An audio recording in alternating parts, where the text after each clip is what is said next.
Salam, salam Elohim, salam damai, salam kasih kepada semua saudara-saudariku. Terlebih dahulu saya mau menyapa kepada ketiga pribadi yang sudah berada di tengah-tengah dunia saat ini bersama-sama dengan kita. Shalom Elohim, salam damai, salam kasih Bapak Yahweh Yeshua HaMashiach Elohim, Pak Iman Nahago. Salam Elohim, salam kasih Tuhan Yesus Kristus, Saudara Aditya Anugrahanto. Shalom Elohim, salam kasih kepada Bunda P. Hamdane, Roh Kudus, Roh kebenaran, pembimbing, penghibur, malaikat Mary, mempelai Bapak Yahweh yang cantik, mempersona hati. Salam Elohim buat semua saudara-saudariku, anak-anak Tuhan, mempelai-mempelai, saksi-saksi, semua malaikat-malaikat dimanapun berada yang menjalankan tugasan masing-masing. Hari ini saya ingin memberi kesaksian tentang mimpi saya sebulan lalu. Salam Elohim, Saudara Pak Iman Nahago. Salam hormat. Saya mau bertanya arti mimpi saya. Saya sedang berada di ladang bata. Saya dan ada beberapa orang lain, anak saudara saya dan anak lelakinya pun di situ. Cuaca panas.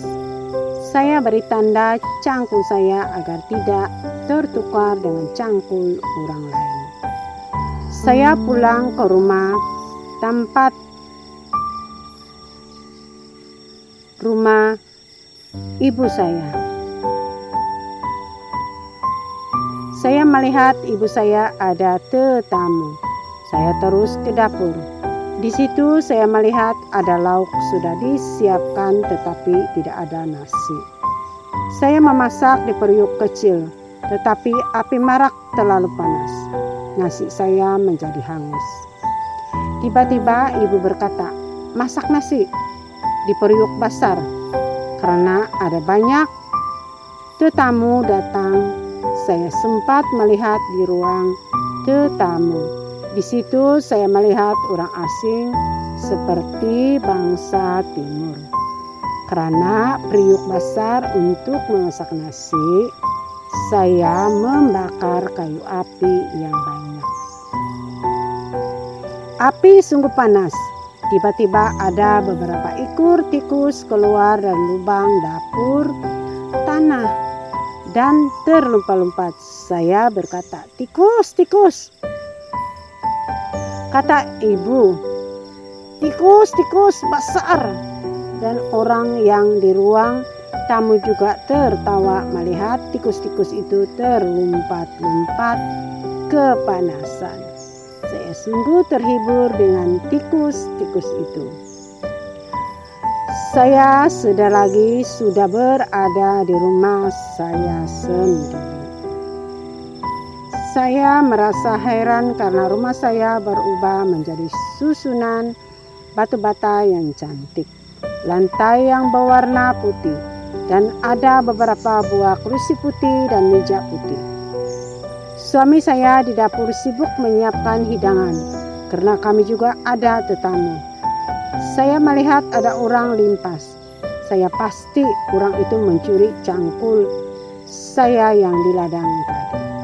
Tetapi saya tidak ambil peduli. Sebentar saya masuk dalam rumah di dekat bilik tidur. Saya duduk di kursi berwarna biru putih kilat. Seluruh rumah berubah. Sambil duduk dan berpikir, bila masa rumah ini berubah bentuk dan warna. Saya melihat ada bayang-bayang. Pikirku itu pencuri. tetapi jelas beberapa orang kanak-kanak minta uang untuk tabung kelas minggu, tetapi saya tidak punya uang untuk beri mereka. Saya di pelantaran rumah, rasa cuma bertambah sedikit berubah tadi, tidak begitu luas. Tapi sekejap saja sudah berubah lagi. Ruang mengambang, puisi mijak bertambah banyak. Karena rumah saya di bawah bukit, di atas adalah gereja. Tiba-tiba orang yang sembahyang di atas tadi berada di rumah saya.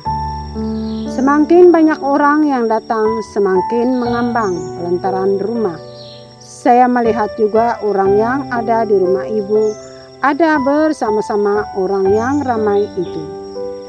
Ada 2 orang bangsa timur berpakaian putih seperti pastor. Suami saya dari tadi sibuk di dapur, sibuk melayani tetamu yang ramai itu. Tiba-tiba semua orang berkata, "Hai, lihat, ada perempuan cantik di situ." Saya melihat seorang perempuan berpakaian kebaya hitam, bersulam emas dari atas leher sampai ke bawah baju, tangan dan bawah kain. Sungguh cantik sekali. Saya katakan itu kawan saya. Sia namanya. Yang bermain di pikiran saya. Bersama perempuan itu ada beberapa orang kanak-kanak usia 7-8 tahun. Astaga, saya heran perempuan cantik itu. Bila sampai di rumah saya kenal ternyata saudari Bujan Sarah. Itulah mimpi saya. Terima kasih atas penjelasan yang diberikan. Saudara-saudariku, saya akan teruskan di dalam part kedua dengan mimpi yang sudah diartikan oleh Bapak Yahweh. Terima kasih, puji Tuhan, haleluya.